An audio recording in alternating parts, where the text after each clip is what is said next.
आकाशवाणी गोरखपुर से प्रादेशिक समाचार।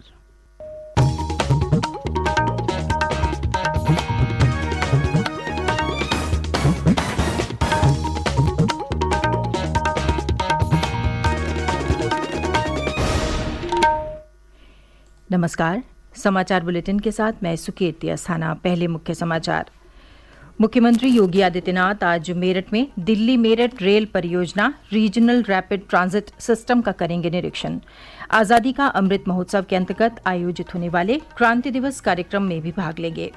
मुख्यमंत्री ने कहा कि पिछले 5 वर्षों में उत्तर प्रदेश देश भर में औद्योगिक निवेश के सबसे पसंदीदा गंतव्य के रूप में उभरा। अगले माह आयोजित होने वाली ग्राउंड ब्रेकिंग सेरेमनी के आयोजन के लिए सभी तैयारियां पूरी करने के दिए निर्देश। केंद्रीय मत्स्य पालन विभाग की ओर से अंतर्राष्ट्रीय योग दिवस के काउंटडाउन के रूप में वाराणसी में गंगा घाट पर आयोजित हुआ योग कार्यक्रम। और अमरोहा जिले में 2 मोटरसाइकिलों की टक्कर में 5 लोगों की मृत्यु, 3 अन्य घायल।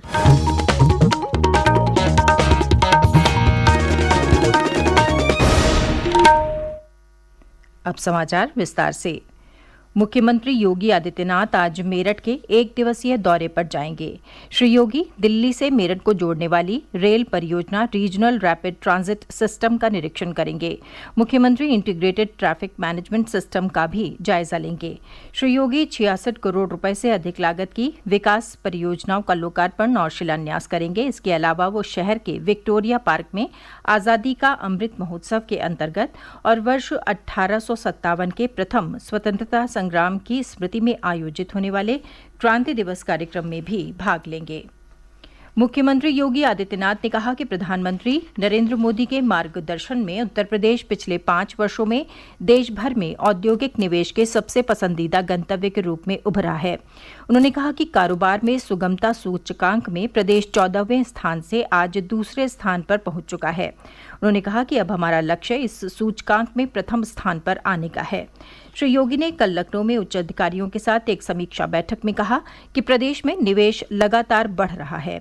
उन्होंने कहा कि पिछले यूपी इन्वेस्टर्स समिट में 4.5 लाख करोड़ रुपए से अधिक के निवेश प्रस्ताव राज्य को मिले थे।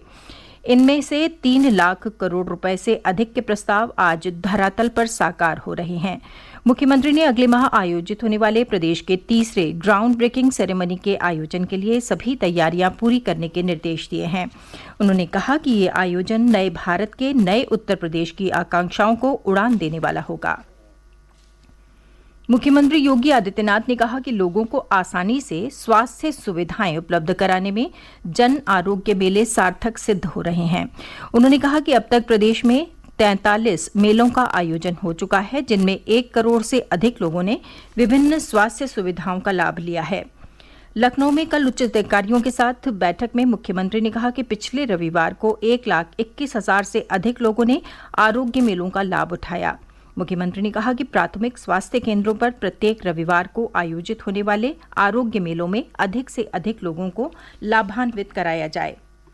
इसके अलावा मुख्यमंत्री ने सहारनपुर, अलीगढ़ और आजमगढ़ में स्थापित नए राज्य विश्वविद्यालयों में कुलसचिव, सहायक कुलसचिव, परीक्षा नियंत्रक और वित्त अधिकारी की तत्काल नियुक्ति करने के निर्देश दिए। उन्होंने ये भी कहा कि निजी क्षेत्र में विश्वविद्यालय स्थापित करने की इच्छुक संस्थाओं को सरकार की ओर से सभी जरूरी सहयोग उपलब्ध कराया जाए। श्री योगी ने कहा कि ऐसे प्रस्तावों को बिल्कुल भी लंबित न रखा जाए। केंद्रीय महिला एवं बाल विकास मंत्री स्मृति ईरानी कल 2 दिवसीय दौरे पर अपने संसदीय क्षेत्र अमेठी पहुंची। श्रीमती ईरानी ने जिले में आयोजित विभिन्न कार्यक्रमों में भाग लिया। जगदीशपुर ब्लॉक के दिछौली गांव में चौपाल लगाकर वो ग्रामीणों से रूबरू हुई। इसके बाद मुसाफिर खाना के दादर में आयोजित एक कार्यक्रम में जनता से संवाद करके उनकी समस्याओं को सुना और इनके निराकरण के लिए अधिकारियों को निर्देशित किया। केंद्रीय मंत्री ने जिले के संग्रामपुर ब्लॉक के एक कार्यक्रम में भी हिस्सा लिया। उन्होंने ग्रामीणों से सरकार की जन कल्याणकारी योजनाओं से मिलने वाले लाभ के बारे में जानकारी प्राप्त की। इससे पूर्व केंद्रीय मंत्री ने लखनऊ में मुख्यमंत्री योगी आदित्यनाथ से उनके आवास पर शिष्टाचार भेंट की। प्रधानमंत्री सुरक्षा बीमा योजना, प्रधानमंत्री जीवन ज्योति बीमा योजना और अटल पेंशन योजना को कल 7 वर्ष पूरे हो गए। प्रधानमंत्री नरेंद्र मोदी ने 9 मई 2015 को कोलकाता में इन योजनाओं का शुभारंभ किया था। ये योजनाएं जनता को किफायती दरों पर बीमा और सामाजिक सुरक्षा प्रदान करने में सफल रही हैं। वित्त मंत्री निर्मला सीतारमण ने कहा है कि बीमा और पेंशन की ये तीनों जन सुरक्षा योजनाएं आम आदमी की पहुंच में हैं। उन्होंने कहा कि पिछले 7 वर्षों में बड़ी संख्या में लोगों का इन योजनाओं के लिए पंजीकरण कराना और लाभान्वित होना इनकी सफलता का प्रमाण है। प्रादेशिक समाचार आप आकाशवाणी गोरखपुर से सुन रहे हैं। ये समाचार बुलेटिन हमारे YouTube channel AIR news Gorakhpur और ट्विटर हैंडल AIR News_GKP पर भी उपलब्ध है। केंद्रीय मत्स्य पालन, पशुपालन और डेयरी मंत्रालय के मत्स्य पालन विभाग की ओर से अंतर्राष्ट्रीय योग दिवस के काउंटडाउन के रूप में कल वाराणसी में योग कार्यक्रम का आयोजन किया गया। केंद्रीय मत्स्य, पशुपालन और डेयरी राज्य मंत्री संजीव बालियान ने काशी के अस्सी घाट पर आयोजित कार्यक्रम में कहा कि प्रधानमंत्री नरेंद्र मोदी के नेतृत्व में योग का आज पूरे विश्व में प्रचार प्रसार हुआ है। उन्होंने कहा कि आगामी 21 जून को अंतर्राष्ट्रीय योग दिवस पर देश भर में बड़ी संख्या में कार्यक्रमों का आयोजन किया जाएगा। उन्होंने मछुआ समुदाय के लोगों को संबोधित करते हुए कहा कि केंद्र सरकार मछुआ समुदाय के लिए लगातार कार्य कर रही है। कार्यक्रम में प्रदेश सरकार के मत्स्य एवं पशुपालन मंत्री संजय निषाद भी मौजूद रहे। प्रदेश के उप मुख्यमंत्री और चिकित्सा एवं स्वास्थ्य परिवार कल्याण मंत्री ब्रजेश पाठक ने कल रायबरेली के बछरावा सामुदायिक स्वास्थ्य केंद्र का औचक निरीक्षण किया। निरीक्षण के दौरान स्वास्थ्य केंद्र में कई कमियां मिलने पर उन्होंने जिम्मेदार चिकित्सा अधिकारियों को फटकार लगाई और उन्हें स्वास्थ्य से संबंधित व्यवस्थाएं सुधारने के निर्देश दिए। उप मुख्यमंत्री ने सामुदायिक स्वास्थ्य केंद्र में इलाज कराने आए लोगों से यहां स्वास्थ्य सुविधाओं के बारे में जानकारी प्राप्त की। स्वास्थ्य मंत्री ने एक्सरे रूम, दंत विभाग और महिला ओपीडी का भी निरीक्षण किया और वहां स्वास्थ्य सेवाओं की जानकारी ली। प्रदेश में पिछले 2 दिनों के दौरान कोरोना संक्रमण के 305 नए मामले सामने आए, जबकि इस दौरान 771 रोगी स्वस्थ हुए। गौतम बुद्ध नगर जिले में 124, गाजियाबाद में 41, लखनऊ में 23 और आगरा में 20 लोगों में कोरोना संक्रमण की पुष्टि हुई। राज्य में कोविड के सक्रिय मामलों की संख्या बढ़कर 1567 हो गई है। इनमें से 1487 मरीजों का इलाज उनके घर पर चल रहा है। प्रदेश में कोविड रोधी टीके लगाने का कार्य लगातार जारी है।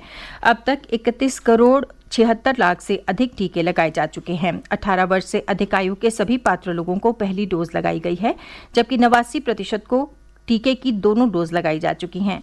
15 से 17 आयु वर्ग के 95% से अधिक किशोरों को टीके की पहली डोज और 69% से अधिक किशोरों को दोनों डोज लगाई जा चुकी हैं। 12 से 14 आयु वर्ग के 67% से अधिक बच्चों का टीकाकरण हो चुका है।